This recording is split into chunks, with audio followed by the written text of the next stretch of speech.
Ladies and gentlemen, today I want to talk to you about a crucial truth that we often overlook, the preciousness of time. Time is the most valuable asset we have, yet so often we find ourselves wasting it on things that don't serve us, that don't fulfill us. How many of us have dreams, aspirations, but let them slip away in the busyness of everyday life? How many of us settle for less than we deserve because we're afraid to step out of our comfort zones? Today, I urge you to take a moment to reflect. Are you truly living the life you want to live? Are you on the path to becoming the person you want to become? Or are you letting fear, doubt, and procrastination hold you back? Don't waste your life. Don't wait until it's too late to make a change. The power to fix your life lies within you, right here, right now.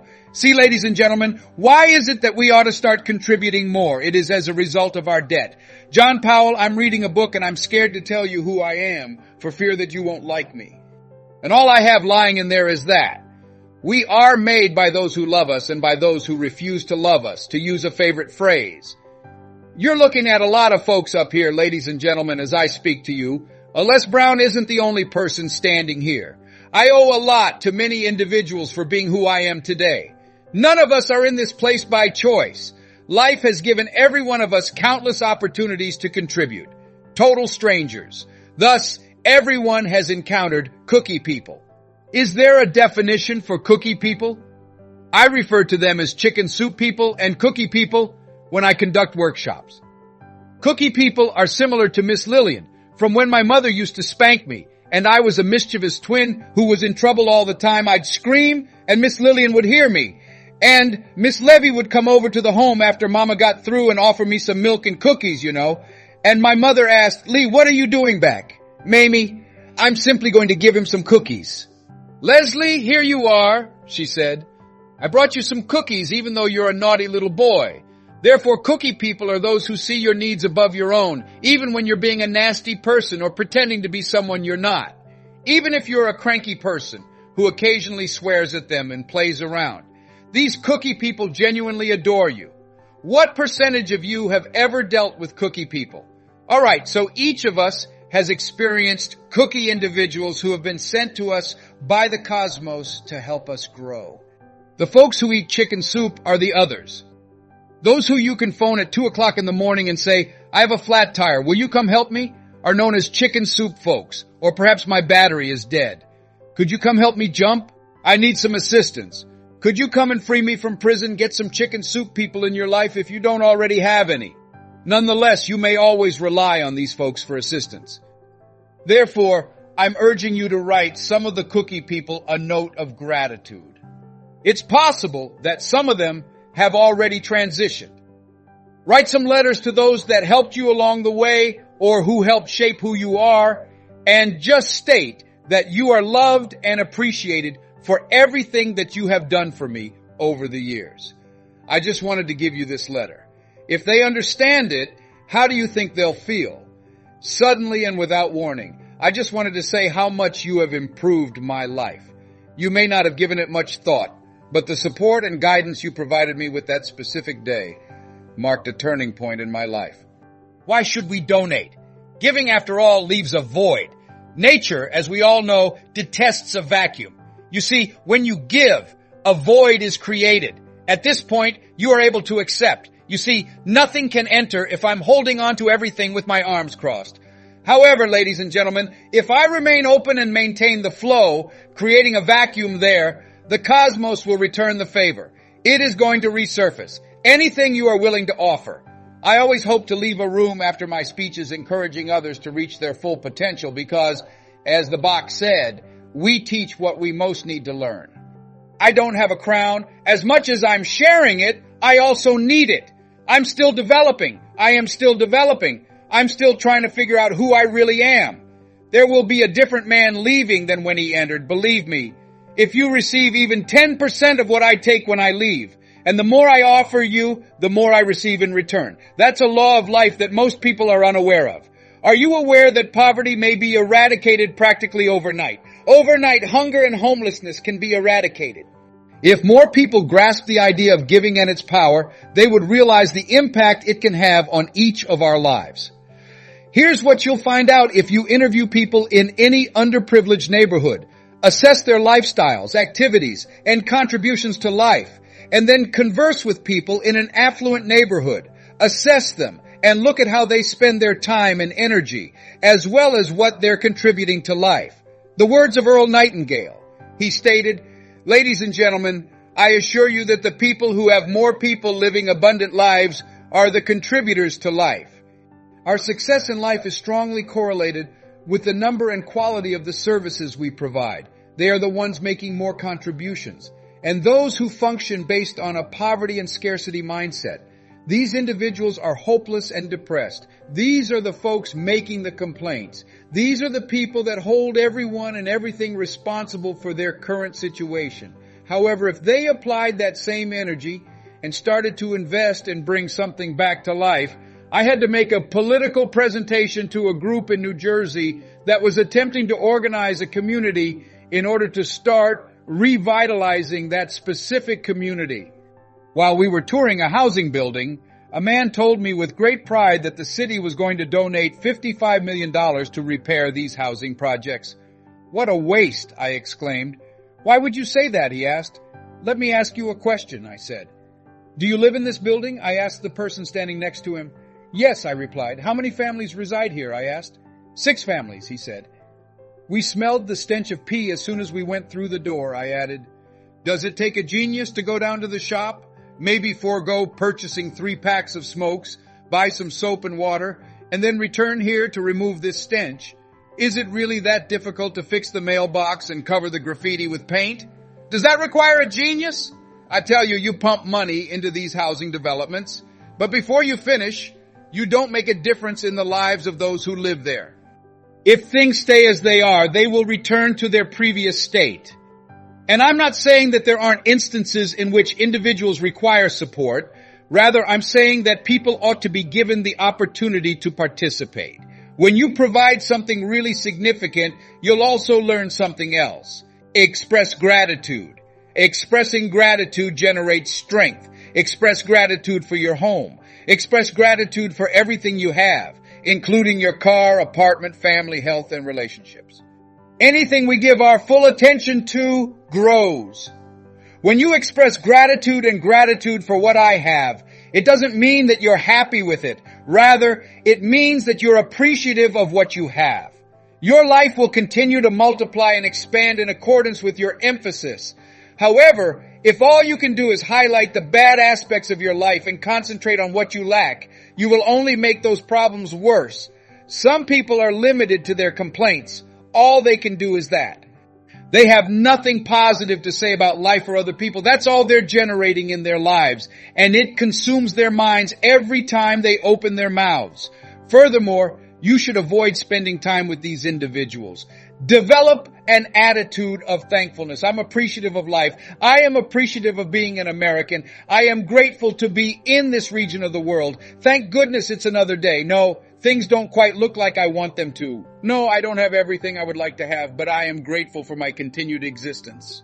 I have another chance, another day to live, another opportunity to contribute, another opportunity to change someone's life. So start expressing gratitude for whatever it is you are focused on. Now keep in mind that your goal is to harmonize with the universe. It is because you are aware of shortage that you experience scarcity in your life. As you start to express gratitude for what you already have and the abundance you now know is coming your way, that is, the good relationship you are currently attracting, it will start to open up amazing opportunities for you to start enhancing both the quality of your own life and the lives of those around you. Ladies and gentlemen, giving also means forgiving. Please pardon, many of us are unaware that we are impeding our own growth and that we are preventing our own good from manifesting in the cosmos.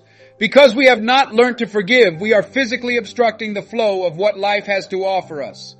We still don't know how to let go of things and go on with our lives. Gentlemen and ladies, our forgiveness isn't intended for the other person. It's for you. Oh no, it isn't intended for them. Not because they were deserving or worthy of it. You're able to forgive others. To begin with, you must forgive yourself. But when you forgive others, it's good for your mental and spiritual well-being to do so. As Paul once stated, It's like forgetting the past and moving forward to the present. Yes, we understand, but it's challenging. It's challenging. You have more than enough, all that you are able to offer. You also become more aware of your own need to offer as you give more, and it is necessary for all of us. In order for us to enjoy the liberties we take for granted, some people had to make the ultimate sacrifice. Well, none of us is able to feel as though we have nothing left to offer. Your life will be difficult if you follow the easy route, but your life will be easy if you take on the difficult tasks. Complain about your circumstances and your situation if you follow the easy path. If you choose the easy route, just like everyone else, hang around and play the volunteer victim. Give up on your aspirations and give in to what is easiest. Become resentful, furious, and depressed. That is something that anyone can do. Your life will be difficult if you follow the easy route. However, if you take on the challenging task, you will return again and again. What is difficult if you do? Talking to people at shopping centers and approaching strangers. Get ready every day. Head out prospecting and go with the assumption that someone is out there searching for a chance. You're out looking for eagles, which are uncommon, but you can see some pigeons outside right now. And if you repeat that repeatedly, someone will eventually show up. It will be mentioned, I remember what Dr. Robert Anthony said about results, by someone. You can achieve all kinds of outcomes in your life when you honor your promises. How then can we honor our agreements? And do we honor all of our agreements? No, we don't. It won't be all out for you. On the other hand, you will be more likely to stick to whatever it is that you have promised yourself. If it involves starting a business, breaking a habit that you know is harmful to you, conquering self-destructive behavior, rewiring your brain, reinventing yourself, or attempting to start building a relationship from the ground up. Each of us has the ability to fulfill our obligations in those specific areas by genuinely concentrating on it, focusing and harnessing our attention. Thus, give it top priority. You see, events are only created by you. Only your life matters. It is only when you are dedicated, when you dedicate your life, that you truly make an impact in this world. Those who dedicate their lives to their clients, to their families, to their relationships, are the ones who leave the biggest lasting impressions. What does commitment mean? The salesperson that says, look here, I'm going to make $1,000 today and I'm not going home, embodies commitment. It's okay to turn out the lights. It's possible that the janitors are operating the vacuum here. I'm not going to go till I finished. I was a door-to-door salesperson once. I owned X televisions. My mother was sick at the time and had lost her work at the M&M cafeteria due to arthritis, so I knew I had to sell a minimum quantity every day to support her. I replied, I'm going door to door. At times I would arrive home at 1 a.m., knocking on doors and watching folks close. What are your desires? Would you like to purchase a good television set for the working months? No. Down payment of money? No. A television made by Emerson? No, I'm very grateful. Are there any other people you know that might be interested?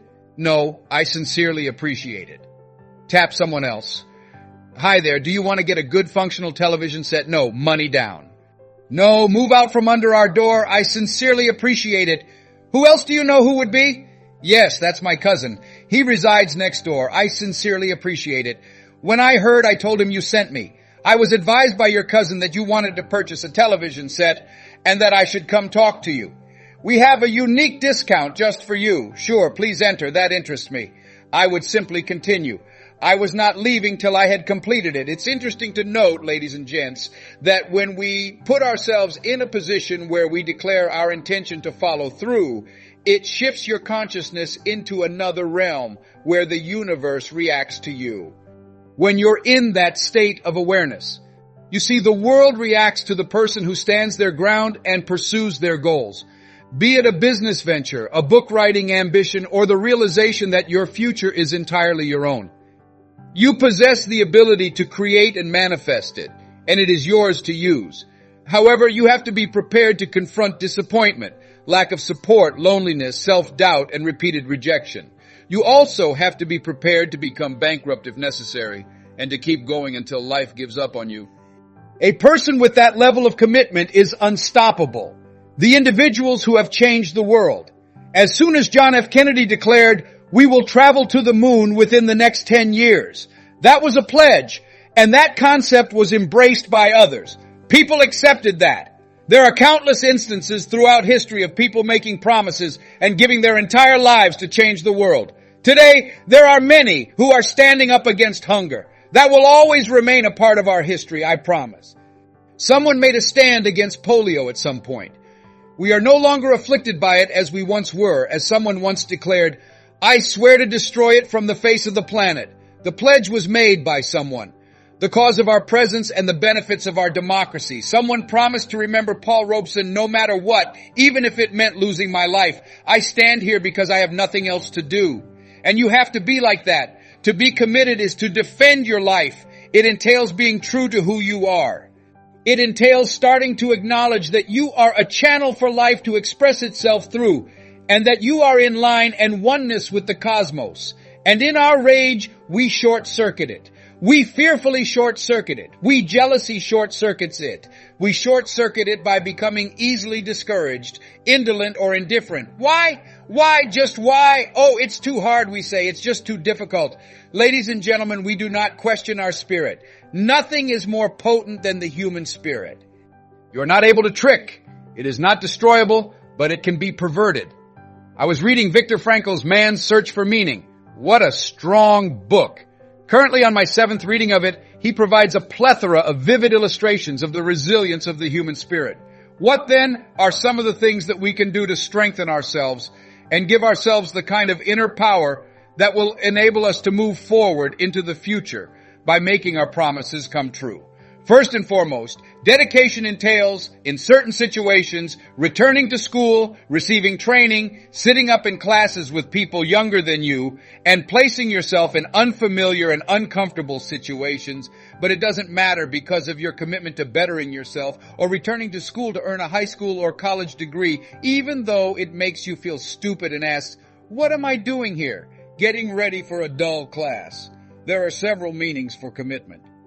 It can indicate that you start to turn around, you must retreat. It can also refer to backing up and persevering, to reassemble. You got knocked down, so get back up, gather yourself and try again. Life has gotten in the way of you. Yes, I am aware. There were moments when I lost my house while pursuing my goal. I did lose my automobile once. I had terrible credit and was broke. I was either sleeping on their couches or the floor at various friends' houses. I slept on the floor of my office for several months at a time, getting up early to get dressed before my workers arrived, so they thought I arrived sooner. And we all act as though we were unaware that the boss was going to remain in the office. Thus, we never discussed it. However, I declined. I didn't want to give up on my ambition. And what took place? You put it in your pocket during prosperous times and in your heart during hard times, so the saying goes. It increases my appreciation for it. More still, not that I would swap it. Nothing could replace it in my opinion. Keeping the promises I made and the ones you have made has disappointed and hurt me, and it may require me to take an unpopular stance. Once someone stated, cowardice is what happens when you take a position. Pose the query. Politics poses the question, is it popular? Together with, is it safe? However, commitment or conscience pose the question, is it right? As you can see, most people like to start with the first two. Is it okay for me to assume this role? I observed men and women who had a deep belief in legislation during my time as a state representative. Nevertheless, they felt awful about it and backed down when the Speaker of the House declared, "We won't go with that." They refused to accept the role because they wanted to avoid receiving a bad reputation from the House Speaker. Their desire was to get along with all of our co-workers. Henry David Thoreau once observed, "If a man does not keep pace with his companions, perhaps he is listening to the beat of a different drummer." This shows how courageous and committed you must be to venture out on your own. Let him dance to the music he hears. When you are committed, you are moving to the rhythm of a different kind of drama, no matter how measured or distant the beats are. Never assume that others will comprehend you. You should not expect anyone to understand it. Why you must leave, why you must depart, and why you must do this. You did a great job on this. I'm leaving. You get paid well there. I'm leaving. You'll be retired in a few years. I'm leaving. Why? I'm not sure I get it. It is not necessary for you to. I'm aiming for myself since I've committed to something different in my life. I have to take action on this. My friends, the time to act is now. Don't let another day go by without taking steps toward your dreams and goals. Embrace the challenges. Embrace the discomfort of growth, because on the other side of that discomfort lies greatness. You have the power to shape your destiny, to rewrite your story. Don't settle for a life of regret and missed opportunities. Fix it before it's too late. Start today. Take that first step, no matter how small it may seem. Believe in yourself, believe in your dreams, and take action with determination and persistence. Remember, it's never too late to create the life you truly desire. The choice is yours.